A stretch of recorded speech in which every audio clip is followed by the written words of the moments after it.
Hi, my name is Ben Jamshahi. I'm CEO and founder of Whimstay, and we have raised $4.1 million thus far. Pre-Newchip, we had, we were raising money. We'd raised about $1 million, and post Newchip, I've raised on top of that $1 million in 3 months. I've raised over $3 million. From the first meeting that I had with someone at Newchip, they said this program is about networking.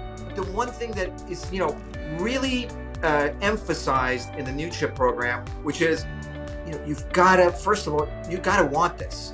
If you really want, if you're enjoying yourself and you are a startup person, then this is the right program for you. Networking in the beginning and building a relationship that I couldn't have foreseen is going to lead to that relationship that's going to get me to that person that I really need to meet in order for that check to be signed. So I was all in. You got to be all in. You may hear terms that you've heard before that may not resonate with you, and yet once you implement them in this type of environment with the backing of the information, you'll be pleasantly surprised. The best decision I made was to join Newchip.